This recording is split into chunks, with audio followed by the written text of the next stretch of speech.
মানববন্ধনে সমস্ত শ্রদ্ধালু ভক্তগণকে অনুরোধ করা হচ্ছে সমস্ত হিন্দু উৎসবের আজকের এই শুভ দিনে আমি সনাতন এবং ভারতীয় সংস্কৃতি মেনে শুভেচ্ছা শ্রদ্ধা প্রণাম জানাই। 27 জন সন্ত এসেছেন, তারা আমার দণ্ডবত প্রণাম গ্রহণ করবেন। কল্পনা মহাপাত্র মাইতি, যিনি হিন্দু শহীদ দেবব্রত মাইতির সহধর্মিনী, যার হাত দিয়ে আজকে শিলান্যাস হলো, তাকে আমি আমার অন্তর থেকে শ্রদ্ধা, কৃতজ্ঞতা এবং সমবেদনা জ্ঞাপন করছি। আমাদের অনেক নেতৃত্ব এখানে আছেন, তার মধ্যে সঞ্চালক শিক্ষক দেবাশিস দাস, আমাদের অত্যন্ত শহীদ ব্যবস্থাপক মেঘনাথ পাল মহোদয়, তার সাথী যারা আছেন অশোক করণ, স্বদেশ অধিকারী মহোদয়, পবিত্র কর মহোদয়, প্রলয় পাল মহোদয়, অঞ্জন ভারতী মহোদয়, অভিজিৎ মাইতি মহোদয় এবং আমাদের ধনঞ্জয় ভাই থেকে, সৌমিত্র ভাই থেকে শুরু করে, আমাদের সাহেব ভাই থেকে শুরু করে, বটকৃষ্ণ ভাই থেকে শুরু করে, শ্যামা ভাই থেকে শুরু করে, আশিস ভাই থেকে শুরু করে প্রত্যেককে আমি ধন্যবাদ কৃতজ্ঞতা জানাবো। বিশেষভাবে ধন্যবাদ জানাবো সত্যজিৎ মণ্ডল মহোদয়কে, শিক্ষক এবং নিশিবাবুর সুপুত্র, যিনি দিনরাত পরিশ্রম করে এই অল্প সময়ের মধ্যে আজকের ভূমি পূজন শিলান্যাস সমগ্র ব্যবস্থাপনা সম্পূর্ণ করেছেন।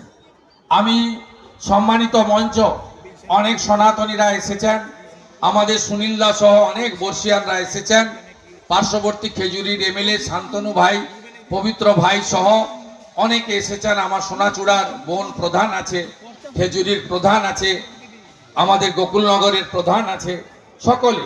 আমি সংক্ষিপ্ত সময় আর সকলের নাম না করে একযোগে প্রত্যেককে ধন্যবাদ জ্ঞাপন করি। আপনারা জানেন 2024-এর 22শে জানুয়ারি 492 বছর পরে অযোধ্যায় ভব্য রাম মন্দির সুপ্রিম কোর্টের নির্দেশে মোদিজি যোগীজির উদ্যোগে সম্পূর্ণ হয়েছে। এটি হিন্দুদের একটি বড় প্রাপ্তি। ভগবান রামচন্দ্র গোটা পৃথিবীর হিন্দুদের কাছে আত্মার আত্মীয়। আমরা ভগবান রামচন্দ্রকে মনে করি আমাদের এই সনাতনী ভারতবর্ষের, হিন্দুস্তানের আস্থার প্রতীক।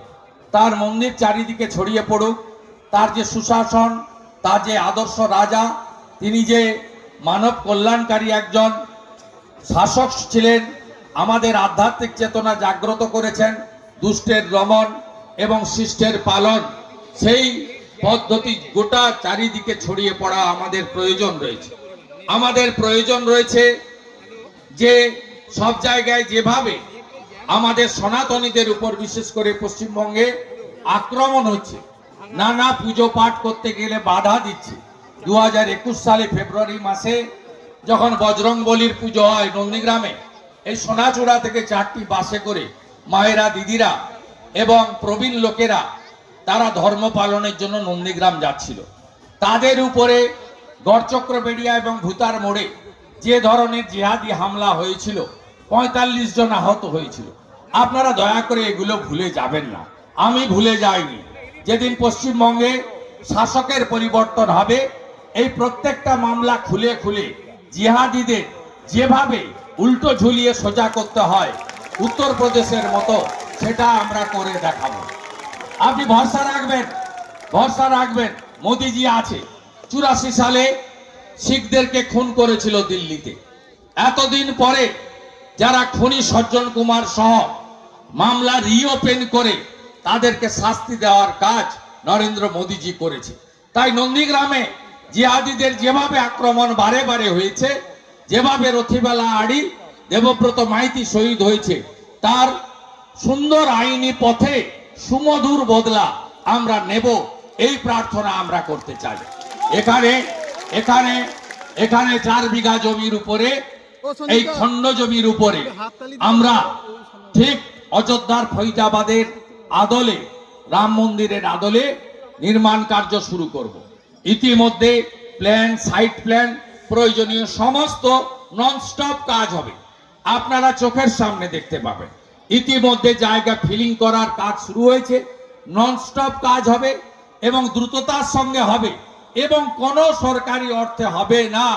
আমরা হিন্দুদের কাছ থেকে, আমি দায়িত্ব নিয়ে আমার শুভানুদ্দায়ীদের কাছ থেকে সব জোগাড় করে আপনাদের এই মন্দির অতি তাড়াতাড়ি সম্পূর্ণ করে আরো বড় অনুষ্ঠান করে আমি এর উদ্বোধন করব। শুধু মন্দির নয়, মন্দির সংলগ্ন জায়গায় অতিথি নিবাস হবে, ভোগশালা থাকবে, গোশালা থাকবে, গোমাতার সেবা হবে এবং এখানে আয়ুর্বেদ, হোমিওপ্যাথিক আমাদের ডে কেয়ার ইউনিটই হবে, যেটা স্বামী বিবেকানন্দ শিখিয়ে দিয়ে গেছেন যে স্বাস্থ্য, শিক্ষা, মানব সেবাই হচ্ছে আসল কাজ। এই কাজগুলো আমরা সব এখান থেকে আগামী দিনে করব। আপনারা এর পরিষেবা পাবেন। সকলে মাঝে মাঝে আসবেন, কাজের তদারকি করবেন এবং আমাকে জানাবেন, আমিও খবর রাখবো যাতে দ্রুততার সঙ্গে এই ভব্য রাম মন্দির সম্পূর্ণ হয়ে যায়। আপনারা সকলে ভালো থাকবেন। আপনাদের সকলকে রামনবমীর অভিনন্দন জানাবো। আগামী 12 তারিখ হনুমান জয়ন্তী আছে। এই হনুমান জয়ন্তী পালন করবেন আপনারা, বজরংবলীর জয়ন্তী। আগামী 30 এপ্রিল অক্ষয় তৃতীয়ার দিন 1 লক্ষ হিন্দু সমাবেশ হচ্ছে কাঁথিতে। হোম যজ্ঞের মধ্য দিয়ে সনাতনী সমাবেশ সকাল 10টা থেকে আপনারা যজ্ঞে অংশগ্রহণ করবেন এবং ভোগ গ্রহণ করবেন। 1 লক্ষ হিন্দু কাঁথিতে জমায়েত হবে জালি হিন্দুদের বিরুদ্ধে, যারা দীঘাতে সরকারি টাকায় মন্দির নয় সাংস্কৃতিক কেন্দ্র করছে। আমি তো চ্যালেঞ্জ দিয়ে বলি, পুরীর আদলে মন্দির করছেন, বলছেন পুরীর মন্দিরের গেটে লেখা আছে হিন্দু ব্যতীত কারোর প্রবেশাধিকার নেই। পারবেন তো এই রাজ্যের মুখ্যমন্ত্রী লিখতে পারবেন যে এই স্থানে কার নেই? পারবেন তো এই রাজ্যের মুখ্যমন্ত্রী লিখতে পারবেন যে এই স্থানে হিন্দু ছাড়া কেউ ঢুকতে পারবে না? পারবেন লিখতে? পারবেন না। আর হিন্দুদের মন্দির সরকারি টাকায় হয় না। অযোধ্যায় যে মন্দির হয়েছে 2200 কোটি খরচ হয়েছে, আমরা হিন্দুরা 10 টাকা 50 টাকা দিয়ে 3500 কোটি টাকা বিশ্ব হিন্দু পরিষদকে তুলে দিয়েছি। সাথে সাথে মন্দির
পদযাত্রা সহকারে কিন্তু মানুষ